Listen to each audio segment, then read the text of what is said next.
नमस्कार दोस्तों। न्यायिक अराजकता का दौर चल रहा है।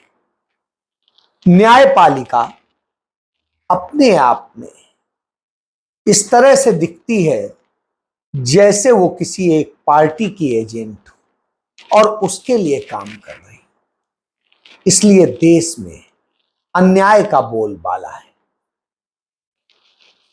एक समय में सुप्रीम कोर्ट और हाई कोर्ट के तमाम जजेस को संबोधित करते हुए देश की राष्ट्रपति द्रौपदी मुर्मू ने कहा था, तमाम सारे निर्दोष लोग जेलों में बंद हैं, उन्हें जमानत नहीं मिलती।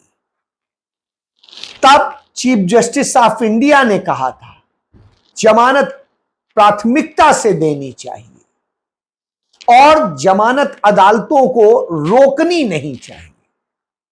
लेकिन क्या ऐसा हो रहा है? क्या इंसाफ हो रहा है? नहीं हो रहा है। आज के कुछ फैसले से ही शुरुआत करता हूं। आज डीके शिव कुमार, जो कर्नाटक सरकार के डिप्टी सीएम है, की एक याचिका जो 2021 से लंबित चल रही थी कि उनके खिलाफ आय से अधिक संपत्ति का मामला जो सीबीआई ने रजिस्टर किया, जिसमें तमाम छापे पड़े, तमाम जांचें हुई, सबके बावजूद कोई सबूत नहीं है, कोई सत्य नहीं है, झूठे आरोपों पर मुकदमा लंबित है, उन्होंने उसको खत्म करने की मांग की थी। सुप्रीम कोर्ट ने कहा, हम हाई कोर्ट के ऑर्डर के खिलाफ नहीं जाएंगे, हम कुछ नहीं सुनेंगे, और खारिज कर दिया। जस्टिस थी बेला एम त्रिवेदी और उनके साथ थे सतीश चंद्र शर्मा। इसके बाद देखिए, अरविंद केजरीवाल मुख्यमंत्री हैं दिल्ली सरकार के, वो जेल में हैं शराब घोटाले के मामले में। अदालत ने उन्हें ईडी केस में जमानत दे दी है। सीबीआई ने एक और केस रजिस्टर कर लिया जमानत होने के जस्ट पहले ही। बहरहाल उसमें आज बेल पर सुनवाई होनी थी। अदालत ने कहा, आज हम सुनवाई नहीं करेंगे, अगली डेट पे करेंगे। दिल्ली के डिप्टी सीएम थे मनीष सिसोदिया। उनकी जमानत अर्जी हर बार लगती है, हर बार वो कहीं ना कहीं अटका दी जाती है, आगे बढ़ा दी जाती है, रिमांड बढ़ा दी जाती है। इस तरह से वो जेल में पड़े हुए हैं। आपको याद होगा, झारखंड के मुख्यमंत्री हेमंत सोरेन को राजभवन से गिरफ्तार कर लिया जाता है, उनसे इस्तीफा लिवा लिया जाता है, जेल भेजा जाता है। उनके वकील जाते हैं सुप्रीम कोर्ट, कहते हैं अनुच्छेद 32 के तहत यह केस फिट बनता है, इस पर आदेश पारित कीजिए। ये तो अवैध है। एक झूठे मामले में कैसे कोई गिरफ्तार कर सकता है एक मुख्यमंत्री?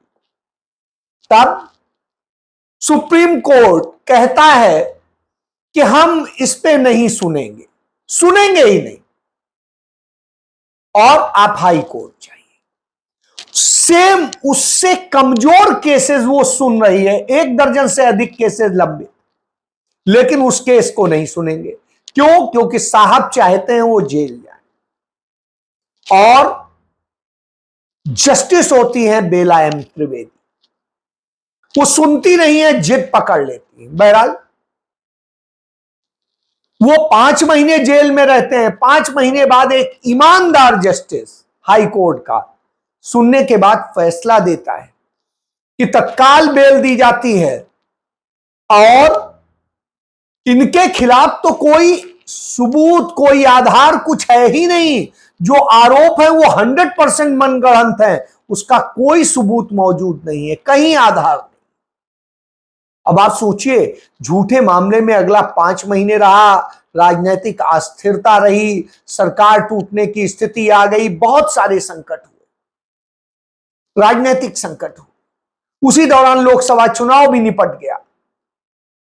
अरविंद केजरीवाल को तो चुनाव के लिए कुछ दिन की मोहलत मिल गई थी, लेकिन इन्हें तो वो भी नहीं मिला। सुप्रीम कोर्ट ने नहीं दिया, उन्हें दे दिया। अब आप इससे समझ सकते हैं कि अदालतें किस ढंग से काम करती हैं। अदालतें एक रेयर एंड रेयरेस्ट केस में राहुल गांधी को सजा सुना देती है। सूरत की लोअर मजिस्ट्रेट की कोर्ट, जिला जज की कोर्ट में, अपील में वो उसे खारिज कर देते हैं। वो हाई कोर्ट में जाते हैं गुजरात के, वो खारिज कर देता है। वो सुप्रीम कोर्ट आते हैं, तब सुप्रीम कोर्ट स्टे करता है। अब आप एक चीज समझिए, इसी तरीके से कई और केसेस हैं। तो इनसे समझा जा सकता है कि किस ढंग से केस बनाए जा रहे हैं, किस ढंग से सजाएं सुनाई जा रही हैं, किस ढंग से ट्रायल किए जा रहे हैं। और ट्रायल की स्थिति यह होती जहां सरकार के आप पक्ष में हो जाएंगे तो आपके लिए क्या होगा, उसका उदाहरण दे देता हूं। सीना बोरा हत्याकांड में उनकी मां और पीटर मुखर्जी समेत तमाम लोग मुलजिम। इस केस में जो मुलजिम है वो आईएनएक्स की मालकिन है।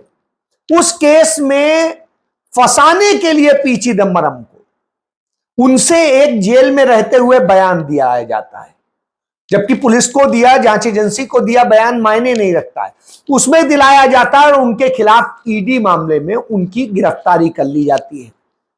जो पुलिस अफसर ये झूठा केस बनाता है, जो ईडी में उस समय एडिशनल डायरेक्टर था, वो बनाता है और करता है, गिरफ्तार करता है, वो राजेश्वर सिंह बाद में छोड़ के बीजेपी में चला जाता है और लखनऊ की सरोजनी नगर विधानसभा क्षेत्र से विधायक है इस समय। तो अदालत में मिस्टर गौर जस्टिस होते हैं, वो सुनते भी नहीं है तथ्य कि साहब हमारे खिलाफ कुछ नहीं, और जेल भेज देते हैं, जेल रखते हैं बहुत दिनों तक। फिर कहीं सुप्रीम कोर्ट से जमानत मिलती है, तब वो छूटते हैं। तो इस तरह से दुरुपयोग किया जा रहा है। जब ये दुरुपयोग किए जा रहे हो, तब किस आप न्याय की उम्मीद करेंगे? इससे बड़ा आपातकाल और क्या हो सकता है? भारतीय जनता पार्टी ने, आरएसएस ने एक नीति अपनाई। जब महात्मा गांधी की हत्या की गई, उसके बाद में उन्होंने 2-3 चीजों पे कब्जा करने की नीति बनाई। एक, भारत के एजुकेशन सिस्टम पे। दूसरा, हम कब्जा करेंगे न्यायपालिका और वकालत के क्षेत्र में। और तीसरा उन्होंने बताया पत्रकारिता और मीडिया के क्षेत्र में। आप देखिए, शिक्षा के क्षेत्र में कब्जा करने का मसला बार बार राहुल गांधी उठाते रहे। इसी का नतीजा है कि आप अभी भारतीय जनता पार्टी की उत्तर प्रदेश में कार्यकारिणी की बैठक हुई। वो बैठक हुई राम मनोहर लोहिया विधि विश्वविद्यालय के अंदर। विश्वविद्यालय के अंदर पार्टी की मीटिंग हो रही। इसी तरह काशी विद्यापीठ है, उसमें जिस तरीके से हुआ वो आप देखिए। काशी विद्यापीठ में, वहां पर भी भाजपा और आरएसएस की मीटिंग हुई। उसके पहले काशी हिंदू विश्वविद्यालय में हुई, वह भी देखिए। और ऐसे तमाम देश में हो रहे हैं। कुरुक्षेत्र विश्वविद्यालय में देखिए, दिल्ली विश्वविद्यालय में देखिए, आजकल तो जेएनयू में भी हो रही। तो इस तरह से देश के तमाम राज्यों के तमाम यूनिवर्सिटीज में आरएसएस बीजेपी के लोगों ने जो कब्जा किया है, उस कारण से यह हो रहा है। तो इसके जरिए शिक्षा व्यवस्था को पंगु कर दिया गया और इसे बर्बाद कर दिया गया। पूरे देश में एक भर्ती, एक विधान की बात की गई थी, उसके लिए भर्ती परीक्षाओं को कराने के लिए एक बोर्ड बनाया गया था। और वो जो एजेंसी बनाई गई थी, टेस्टिंग एजेंसी, उस टेस्टिंग एजेंसी पर करोड़ों रुपया खर्च कर दिया भारतीय जनता पार्टी की सरकार ने, नरेंद्र मोदी की सरकार ने। और हुआ क्या? 58 करोड़। और उसके बाद में आज तक वो एक भर्ती नहीं करा पाए। 4 साल में एक भर्ती नहीं करा। 58 करोड़ खा गए हमारे आपकी मेहनत की कमाई का। तो ये होता है। इसी तरीके से एनटीए बनाया, इसमें उन्होंने आरएसएस के लोगों को भरा है और पर्चे लीक हो रहे हैं। पेपर लीक के तमाम मसले आपके सामने। अभी भी नीट यूजीसी मामला फंसा हुआ है सुप्रीम कोर्ट में। तो ये है। तो अब मैं फिर से वहीं आता हूं। तो जब गांधी जी की हत्या के बाद में अपने बचाने के लिए उन्होंने यह खेल किया और इस तरह से करके उन्होंने सावरकर को तो बचा लिया। इसके बाद में जो उनके लोग थे वो तमाम जगह पहुंचे। श्रीमती इंदिरा गांधी का जिस जस्टिस ने, जगमोहन सिन्हा ने, चुनाव कैंसिल किया था वो आरएसएस का व्यक्ति था और उसने तथ्यों से विपरीत उनका चुनाव कैंसिल किया। बहरहाल सुप्रीम कोर्ट की 5 जस्टिसेस की बेंच ने उस जजमेंट को अवैध माना, गलत माना और इंदिरा जी के चुनाव को वैध ठहराया। उसके पहले जस्टिस अय्यर की कोर्ट ने तत्काल उसमें स्टे कर दिया था। तो आप इससे समझ सकते हैं कि पूरे मसले से यह क्लियर है कि कहीं पर भी जिस तरह से इन्होंने अपने लोग भर्ती करने और करने की कोशिश की, उसके जरिए तमाम अराजकता पैदा की। वो प्रयोग थे, अब ये प्रयोग सफल किए जा रहे हैं। इस तरह से विपक्षी नेताओं को और उनके लोगों को खत्म करने का काम किया जा रहा है। यह भारतीय जनता पार्टी का खेल है। चंद उदाहरण भी दे देता हूं अभी हाल ही के दिनों के। अमित शाह को जमानत पे छोड़ा था, उनका केस खत्म किया था, वो जस्टिस सदाशिवम थे और मोदी ने सरकार आते ही उन्हें केरल का राज्यपाल लगा दिया था। याद करिए, जस्टिस सदाशिवम चीफ जस्टिस थे। जस्टिस रंजन गोगोई, इनको भाजपा ने राज्यसभा भेजा क्योंकि राफेल मामला हो और दूसरे तमाम मामले हो, उनमें भाजपा मोदी सरकार को पूरी इन्होंने बचाया था, इसका इन्हें नाम दिया गया। जस्टिस अरुण मिश्रा, ये अदानी के लिए काम करते हैं, इनके सारे जजमेंट अदानी के फेवर में होते रहे और इसके एवज में उनको रिटायर होते ही मानवाधिकार आयोग का चेयरमैन लगा दिया गया। और इसके बाद में जस्टिस सुनील गौर थे दिल्ली हाई कोर्ट के, जिन्होंने चिदंबरम को जेल भेजा था, उनकी जमानत नहीं होने दी थी और परेशान किया था लंबे समय तक जमानत लटकाकर, तो उन्हें रिटायर होते ही पहले ही दिन मनी लॉन्ड्रिंग का जो ट्रिब्यूनल है उसका चेयरमैन बना दिया गया है, यानी ईडी मामलों का। ठीक है। अब इसके बाद में जस्टिस अभिजीत गांगुली गंगोपाध्याय जो उनको भारतीय जनता पार्टी में शामिल करा लिया गया, कलकत्ता हाई कोर्ट के थे और उन्होंने ममता बनर्जी टीएमसी खिलाफ जम के जजमेंट दिए थे। वो बीजेपी में आ गए, लोकसभा का उन्हें चुनाव लड़वाया गया।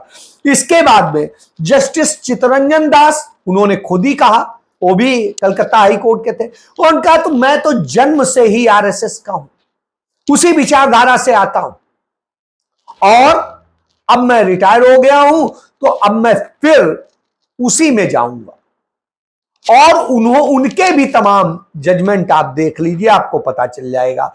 इसके बाद में जस्टिस रोहित आर्या हैं 2 दिन पहले, वो मध्य प्रदेश हाई कोर्ट से रिटायर होते हैं और रिटायर होने के बाद वो भाजपा में शामिल हो जाते हैं और भाजपा में शामिल होते हैं और कहते हैं ये वही हैं जो कॉमेडियन मुनव्वर फारूकी की जमानत खारिज कर रहे थे और तमाम तरह के इन्होंने जजमेंट दिए जो अपने आप में विवादित रहे। इसके अलावा सुप्रीम कोर्ट की मौजूदा जस्टिस है जस्टिस बेला एम त्रिवेदी, ये गुजरात में जब मुख्यमंत्री थे नरेंद्र मोदी तो उनकी सेक्रेटरी थी और उनकी सेक्रेटरी थी, उन्हें जस्टिस बनवाया गया, फिर ये किया गया और फिर आज सुप्रीम कोर्ट में जस्टिस हैं, तो आप समझ सकते हैं। इसके बाद जस्टिस चंद्र विक्टोरिया गौरी हैं, ये मद्रास हाई कोर्ट में, इनको किस तरीके से, ये वही हैं जिन्होंने कहा था कि मुस्लिम हरे और ईसाई सफेद आतंकी, तो वो जिन्होंने कहा था, भाजपा की पदाधिकारी थी, ये जस्टिस बन गई हाई कोर्ट की और इनको समझिए आप। तो इस तरह से, ये तो मैंने चंद उदाहरण बताए हैं, ऐसे तमाम उदाहरण मौजूद है, सैकड़ों सैकड़ों मौजूद है इस समय। तमाम राज्यों के चीफ जस्टिस इसी तरह से। सतीश चंद्र जो बेला एम त्रिवेदी के साथ बैठे थे, सतीश चंद्र शर्मा, ये भी, इन्हें बीजेपी ने 2008 में मध्य प्रदेश से जस्टिस बनाने की सिफारिश भेजी थी और उसके बाद में ये जस्टिस बने और जस्टिस बनने के बाद में अब जो है सुप्रीम कोर्ट में नरेंद्र मोदी ने भिजवा दिया। तो ये कुछ उदाहरण बताता चल रहा हूं, ऐसे ही है। अगले आने वाले चीफ जस्टिस जो हैं वो भी संजीव, वो भी आने वाले वो आरएसएस के हैं। तो इससे इस पूरे खेल को समझ सकते हैं। तो आपातकाल किस तरह से नरेंद्र मोदी लाए हैं कि जुडिशियल कब्जा कर लिया है, न्यायपालिका बिल्कुल गुलाम बना ली गई है। यह सत्य है। जय